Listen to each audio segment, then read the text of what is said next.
Welcome to the TEFL Training Institute podcast, the bite-sized TEFL podcast for teachers, trainers, and managers.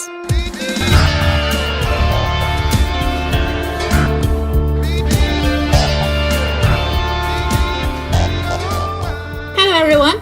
Today, we invite our special guest, Jake Whiddon, to our podcast. So, Jake, do you want to say hi? Hi, everyone. Thanks for having me, Tracy. Do you want to introduce who he is? is? So say, who am I? Yeah, who is Jake Whiddon? I work for Macmillan Education Asia as a regional trainer. I work in China, Japan, Taiwan, Korea, Thailand. Pretty much Asia. In Asia. And I've been living and working in China for the last 12 years as a teacher, teacher manager, and teacher trainer. Cool. So today we invite Jake because recently, and Jake is really interested in he's really passionate about learner autonomy. Tell that story. Yeah. Which is the story? The thing about the 99% and the 1%. Oh, right. I just remember teaching and thinking every time I was teaching students that I would get frustrated because at the end of class, I'd come back a week later, I'd have them for an hour or something, and then they'd come back a week later, they'd be worse than they were the week before. And at first I thought it can't be me because I'm an awesome teacher and I'm really cool, and it must have been their fault. But the more I looked into it, I realized it was because I wasn't giving them the strategies to be able to learn. So it's that idea that they spend 99% of their week out of the classroom and 1% of their week in the classroom, yet we try to get them to get ready for the class when it should be the other way around. We should be getting them in the class to be ready for leaving the class. Love that. It's awesome. Cool. And I think we see the same thing on teacher training courses, that instead of people finishing a course and they keep getting better, people finish the course and then they start getting worse. It's almost that same idea there, with maybe teacher training courses don't prepare you to leave the training course and continue to develop. Yeah. It kind of does the opposite, doesn't it? So today we've got three really, really simple questions. The first one is going to be, what is learner autonomy? And number 2, why is learner autonomy important? And finally, how can we use learner autonomy in the class?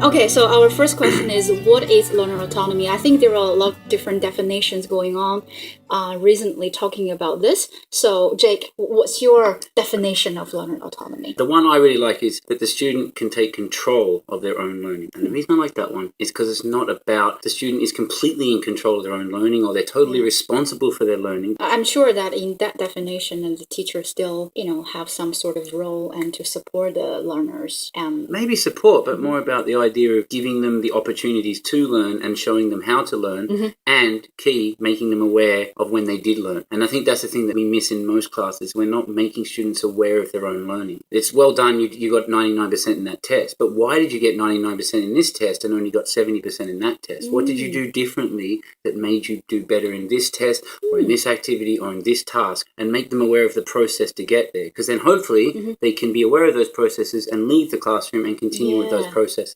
Sounds almost like the growth mindset thing, doesn't it? Of like praising students for the effort and the strategies they use rather than the end result. Because in the end, who cares what they got on the test? I mean, in a weekly private language class, it doesn't really matter what the results were. It does matter on the Gaokao, but if you're trying to get people ready for those big tests, then they need to be able to continue learning once they leave your classroom. Why is this almost like a new topic? Or is it a new topic? Well, it's not a new topic, and that's the whole point, that it's something that we've all been doing. We all do strategies in our classroom to help with learner autonomy, but I don't think we're aware of the meta language or the definitions associated with it. The other reason is because it's caught up in a bunch of academics and linguists arguing over this terminology, so then that confuses it for us just as practitioners and teaching in the class. It's almost like this idea of an ownership, isn't it? We talk about ownership of English now. It's not with the native speakers. Who does learner autonomy belong to? We can hold on to something when it has a structure, but learner autonomy by its nature probably doesn't have a structure, so it's hard to hold on to something. So do you want to tell us about the sort of the three major... Well, this is just one guy's theory, Phil Benson, a guy who works in Hong Kong actually, and he puts it together in a structure on this idea of control of learning and says we can control three things. Yeah.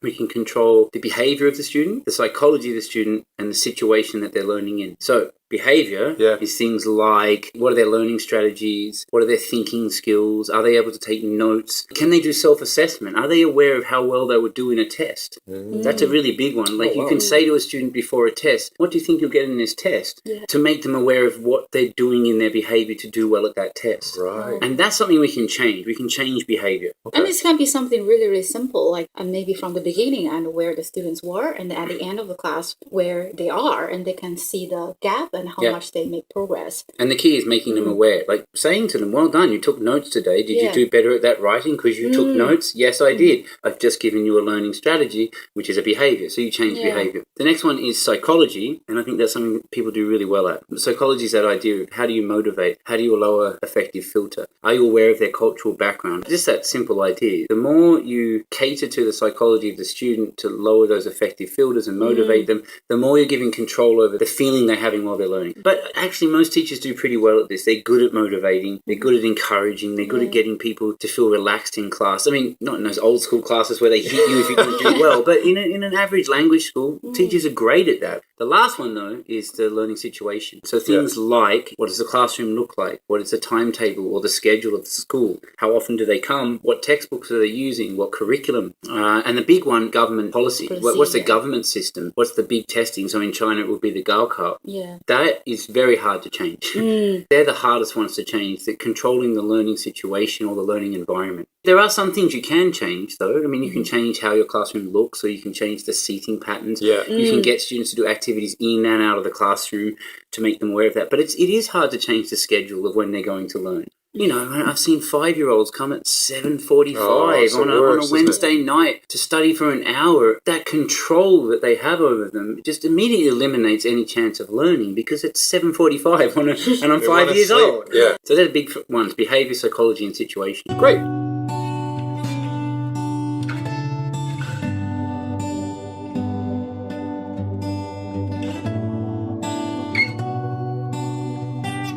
Why is learner autonomy important? The first thing, it's important because we owe it to our students to keep on learning when they leave. And we owe it to the people paying for them to come to the course as well. Like, absolutely. So it just reminds me of like some private language training schools, and they have the whole department, and they have a meeting talking to the learners and tell them how to learn. I was thinking that should be part of the teacher's job, not should happen outside of the class. Also, it's important because it has a knock-on effect to other subjects, has a knock-on effect to other things that they might want to learn in life. And the thing that I'm fascinated by is that students have learner autonomy for the things they're already motivated for. No one teaches a student how to play a computer game. No one teaches you how to pick up a new app and start using it. No one reads the instructions. So people have learner autonomy in them. And it's almost like when they come to our classes, we say, get rid of all of that and only trust what I do for you. So we need to keep that sort of pure learning alive in them so they can continue learning. And then, this is the thing that excites me, your job will be easier. Because you'll be happy because the student will come in and be better every week, and then you'll feel better about it, they'll feel better about it, and then we can continue on learning. Absolutely. It also leads on to other things when they get older in work life and getting a job and things. All those things about being autonomous, being able to think for yourself, are the things that employees want and universities want. They don't want a robot. They want independent thinkers who can change this world. Right. I remember... To get big picture on you there, Ross. I remember graduating from civil engineering after doing civil engineering for 5 years at university, graduating with a master's, going to work in a civil engineering company, and my boss saying, you learned nothing in university. None of that is any use here. You almost have to learn everything over again. And you think, well, if you spent 5 years just memorizing knowledge and it all turns out to be useless, you know, the key really is in education, teaching people how to learn. Yeah. At the moment, no one really needs to go and learn knowledge because they can just jump online and go to the internet. But there is a danger in that if you teach me so well how to learn that I can just look stuff up on Google and do it myself, I'll never be truly engaged in a subject deep enough that it can continue it going forward, right? So one of the dangers of learner autonomy is saying, well, all you have to do is look it up on Google or type in this thing and then you'll be able to do it. But it's still worth learning deep knowledge on certain subjects so we can continue thought further forward. There's a bit of a dichotomy there. Big word. Big word. Don't even know if that's what it means. Look it up, D. Look it up on you Google. Spell it D. Yeah, look it up on Google. D.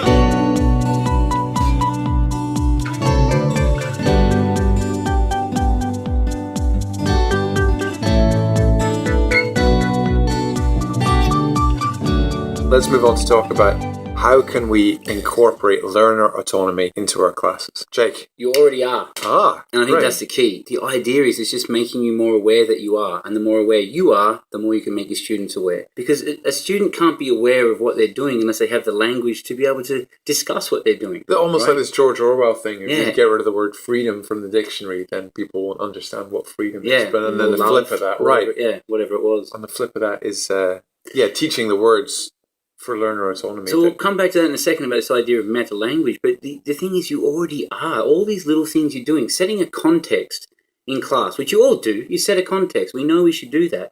That's about raising curiosity. Yeah. Raising curiosity is getting your students to think for themselves. Yeah. What might this be about today? And by doing that, you're handing over power to your students. You're handing over control to let them then engage back into the classroom with you. A couple months ago, I observed a diploma lesson, and the teacher did a class was really, really good. And the whole thing is about how to make the students to learn English better. And at the end of the class, students were able to use the language in the lesson and then give advice to the other classmates about how to improve your listening skills and how to improve your writing skills, which was fantastic. I think it's such a great contact for them. Love it. Right? I did a class recently, a bunch of 7 to 9-year-olds, and I've been experimenting with this idea of implementing meta language into the classroom. So I started experimenting with the word prediction, guess, and risk. And I said, for 2 lessons, every time a student did something where they had to predict, I'd say, well done, you predicted. So, okay, guys, now you're going to predict what happens in this listening. And at the end, I would go, good job, Lisa, you predicted very well in this. You said...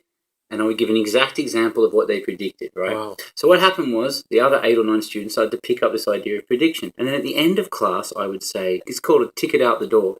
If you want to leave the class, you need to do something. So I'd say, you have to give a compliment or tell someone else what they did well in class. And what would happen was students would say, I think Mary predicted very well in class today. So they were telling other students what they did with their own learning strategies, which made them more aware of their own learning strategies. So this idea that kids can't be aware of their own learning strategies is preposterous. And it can be done. And it's just beautiful to see a bunch of kids telling each other how well they learnt in class. Not, I saw Jimmy say apple today. It's, I saw Jimmy help another person. It's so simple because all it is you're just changing the topic of the class from fruit to learning or to language. And I remember reading something from Stephen Krashen about this years ago where he says talking about language learning is a topic for your classes and it's something that all your students are interested in, so make that a topic.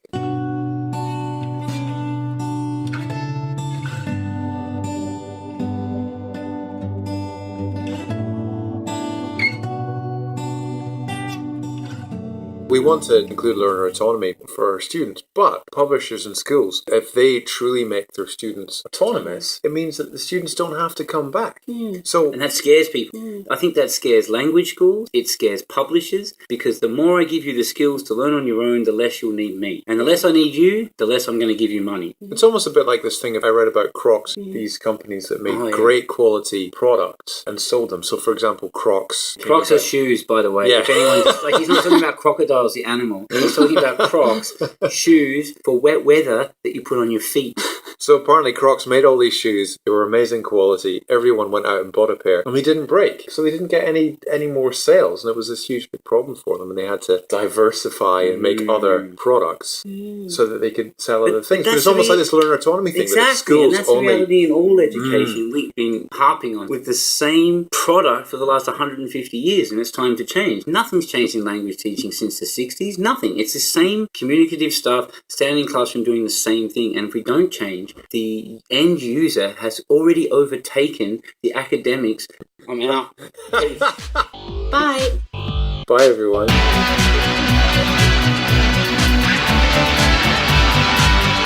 For more podcasts, videos, and blogs, visit our website www.TEFLtraininginstitute.com. If you've got a question or a topic you'd like us to discuss, leave us a comment. And if you want to keep up to date with our latest content, add us on WeChat at TEFL Training Institute. And if you enjoyed our podcast, please rate us on iTunes.